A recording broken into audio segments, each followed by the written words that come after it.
గాజు గ్లాస్తో టీ తాగండి, ఆరోగ్యంగా ఉండండి. గాజు గ్లాస్ గుర్తుపై ఓటేయండి, ఆంధ్ర రాష్ట్రాన్ని అభివృద్ధి చేయండి. జై జనసేన, జై జనసేన. రాజనగరం సీటు గురించి ప్రస్తావించాల్సిన అవసరం ఉందని అనుకోవట్లేదు. ఎందువల్లంటే రాజనగరం సీటు ఇప్పటికే ఆయన స్పష్టత ఇచ్చి చాలా రోజులైంది. మొన్న జనవరి 26న స్పష్టత ఇచ్చారు. పవన్ కళ్యాణ్ గారు ఒకటే మాట ఒకటే బాణం, ఆయన దగ్గర ఇంక వేరే ఉండవు. కాబట్టి ఆ స్పష్టత ఎప్పుడు ఇచ్చేశారు, దాని మీద ఇంకా స్పష్టత రావాల్సిన అవసరం అయితే ఏమీ లేదు. జనసేన అభ్యర్థి మార్చే ఆలోచన ఉన్నారు సార్. జనసేన ఇక్కడ జనసేన అని చెప్పారు, అది అభ్యర్థికి ఖరారు చేయలేదు కదా సార్. దానికి సంబంధించి ఈరోజు ఏమైనా జరుగుతుంది? ఖచ్చితంగా నేనే జనసేన అభ్యర్థిని. ఖచ్చితంగా ఇప్పుడు రేపు చంద్రబాబు నాయుడు గారు పవన్ కళ్యాణ్ గారు కలిసి త్వరలో అనౌన్స్ చేయబోతున్నారు. అభ్యర్థి రాజనగరం నియోజకవర్గాన్ని బత్తుల బలరామకృష్ణ అభ్యర్థి. బ్రిటిష్ వాళ్ళు కూడా ఇండియాకు వచ్చినప్పుడు కూడా లోకల్ అని చెప్పడానికి చాలా ప్రయత్నం చేశారు. ఇక్కడ ఉన్న వనరులు తోసుకెళ్ళిపోయారు. లాస్ట్ని వెళ్ళిపోయేటప్పుడు అన్ని కూడా సర్దుకుని వెళ్ళిపోయారు. వాళ్ళ గట్టిని కూడా ఇక్కడే ఉంటాయి. కాటన్ ధర కూడా ఆ టైంలో బ్రిడ్జి కట్టించాడు, అది ఇక్కడే ఉంటది. కానీ విలువైనటువంటి కోహినూరు వజ్రాలు లాంటివి అన్ని కూడా పట్టుకెళ్ళిపోయారు. బంగారాలు అన్ని ఆ టైంలో ఉన్నటువంటి అపూర్వ సంపదను అందరూ కూడా వాళ్ళు వెళ్ళిపోయేటప్పుడు దోచుకెళ్ళిపోయారు. ఇల్లు కట్టుకున్నంత మాత్రం సొంతం అవుతుంది. నాకు హైదరాబాద్ లో ఉంది, హైదరాబాద్ నా సొంతం కాదు ఎప్పటికీ. అదే విధంగా రాజమండ్రిలో ఇల్లు ఉంది, నా సొంతం అవుతుంది ఇప్పటికి.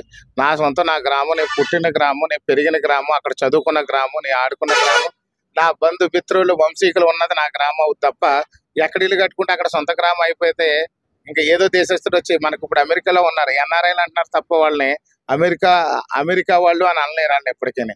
అలాగే ఏ దేశం వాడైనా ఎక్కడ పుట్టి ఎక్కడ పెరిగితే అక్కడ మాత్రం సొంతం అవుతుంది తప్ప మీరు వృత్తిరీత్యా ఎక్కడంటే ఉండండి. మీ ఊరు అనేసరికి సంక్రాంతికి వెళ్తాను, మా ఊరు వెళ్తాను అంటారు. కానీ ఎప్పుడు కూడా మీరున్న ఊరిని మీ ఊరికి ఎప్పుడు భావించలేరు. కాకపోతే ఆయన ఏదో చెప్తాడు అంటే జనాలు డబ్బులు ఇస్తారు, ఆయన ఏదో బిల్డింగ్లు కడతాడు, కట్టిన దాంట్లో ఏదో చెప్తారు. కానీ అది నమ్మే పరిస్థితిలో ప్రజలు లేరు. ఎందుకంటే ఆయన పూర్తిగా దగా చేశారు. ఇక్కడ ఉన్నటువంటి నాయకులందరినీ చిన్న చిన్న కాంట్రాక్టులు ఇచ్చి బిల్లులు ఇవ్వకుండా ఆపేశారు. ఆ బిల్లులు కూడా మా ప్రభుత్వం వచ్చిన తర్వాత మేమే చెల్లిస్తాం. డోక్రా మహిళలు చాలా హింసించేస్తున్నాడు ఆయన. ఎన్ని రకాలుగా హింసిస్తున్నాడు అంటే ఎక్కడ మీటింగ్ జరిగినా డోక్రా మహిళలు తీసుకెళ్తారు. అక్కడ కనీసం వాళ్ళు అత్యవసర పరిస్థితుల్లో ఒక యూరినల్కి వెళ్ళడానికి కూడా ప్లేస్ లేక మహిళలు అందరూ కూడా చాలా టెన్షన్ పడుతున్నారు, చాలా ఇబ్బంది పడుతున్నారు. అలాంటి యూరినల్కి ఎక్కడికి వెళ్ళాలో తెలియట్లేదు ఆడపిల్లలకి. కనీసం అక్కడ బాత్రూమ్ల ఏర్పాట్లు కూడా లేవు. తాత్కాలికమైన మరుగుదొడ్లు కూడా ఏర్పాటు చేయకుండా బహిర్భూమికి వెళ్ళాలంటే ఏం చేయాలో అర్థం కావట్లేదు. 5-6 గంటల సేపు పాటు అక్కడ బంధించేస్తున్నారు. వాళ్ళు బయటికి వెళ్ళకుండా కార్యకర్తలు కాపలా ఉంటున్నారు. ఇలాంటప్పుడు ఈ అక్క చెల్లెమ్మలు ఏమైపోతున్నారు అనేది కూడా అతను ఆలోచించకుండా మధ్యలో ఎవరిని మీటింగ్లో నుంచి బయటకు వెళ్ళకుండా కార్యకర్తలు కాపలాలు పెట్టి వాలంటీర్లు కాపలా పెట్టి మీ పథకాలు తీసేస్తామని చెప్పి బెదిరించి అక్క చెల్లెమ్మలందరినీ బాధ పెడతారు. అందువల్ల అక్క చెల్లెమ్మలు పూర్తి స్థాయిలో రివర్స్ అయిపోయి ఉన్నారు ఇప్పుడు. అదేవిధంగా రైతులు చూస్తే రైతులకు నష్టపరిహారం ఇవ్వలేదు.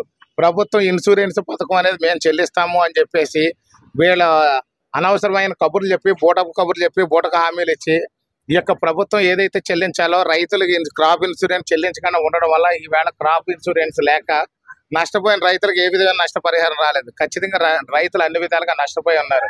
అందువల్ల రైతులు ఎట్టి పరిస్థితుల్లోనూ ఓట్లేసే ప్రసక్తి లేదు. అదే విధంగా చూస్తే ఫీజు రీయింబర్స్మెంట్ విద్యార్థులకు సక్రమంగా జరగలేదు. విదేశీ విద్య లేదు, ఫీజు రీయింబర్స్మెంట్ జరగలేదు. అన్ని విధాలుగా కూడా విద్య అంతా కూడా కుంటుపడిపోయింది. ఆరోగ్యశ్రీకి బిల్లులు లేక సక్రమంగా వైద్యం అందించట్లేదు డాక్టర్లు. అలాంటి పరిస్థితుల్లో ఆరోగ్యశ్రీ వైద్యం లేక చాలా ఇబ్బంది పడుతున్నారు. విద్య, వైద్యం, సంక్షేమం అన్నీ కూడా కుంటుపడిపోయాయి. ఇక్కడ తాగునీరు లేదు, సాగునీరు లేదు, వీధి లైట్లు లేవు, రోడ్లు లేవు, డ్రైనేజీలు లేవు.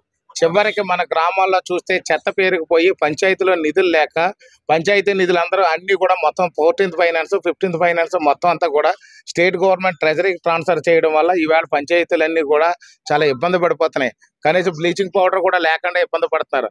దానివల్ల ఊళ్ళలో పల్లెటూరులో ప్రతి చోట కూడా చెత్త పెరిగిపోయి క్యాన్సర్ బారిన పడి ఈవేళ క్యాన్సర్ హాస్పిటల్ నిండిపోయే పరిస్థితి వస్తుంది. ఇక్కడ పేషెంట్లతో నిండిపోతుంది క్యాన్సర్ హాస్పిటల్. కానీ ఆ ఆరోగ్యాన్ని కూడా ఎవరు పట్టించుకోవట్లేదు. వీళ్ళ అభివృద్ధి అనేది అయితే సంక్షేమాలు చేసి చూపించి గతంలో ఎంత చేసామన్నారు. ఈ సంక్షేమాలు పార్టీలు కాదు కదా, ప్రభుత్వం పుట్టిన దగ్గర నుంచి ఎంతో కొంత సంక్షేమం ఖచ్చితంగా ఉంది. ఆ సంక్షేమం పెరుగుతూ వెళ్ళింది. రాబోయే రోజుల్లో కూడా ఈ సంక్షేమం పెరుగుతూనే ఉంటుంది. మా ప్రభుత్వంలో కూడా ఇంకా మెరుగైన సంక్షేమ పథకాలు ఇస్తాము, కానీ అభివృద్ధి చేస్తాం మేము.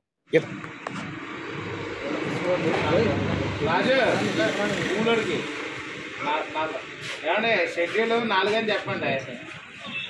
6 వచ్చండి, 4 అని చెప్పండి. గాజు గ్లాస్తో టీ తాగండి, గాజు గ్లాస్ ఓటేయండి. జై జనసేన. గాజు గ్లాస్తో టీ తాగండి, ఆరోగ్యంగా ఉండండి. గాజు గ్లాస్ గుర్తుపై ఓటేయండి, ఆంధ్ర రాష్ట్రాన్ని అభివృద్ధి చేయండి. జై జనసేన. ఈ వీడియో కనుక మీకు నచ్చినట్లయితే లైక్ చేయండి, షేర్ చేయండి, సబ్స్క్రైబ్ కండి. చూస్తూనే ఉండండి వన్ వే న్యూస్.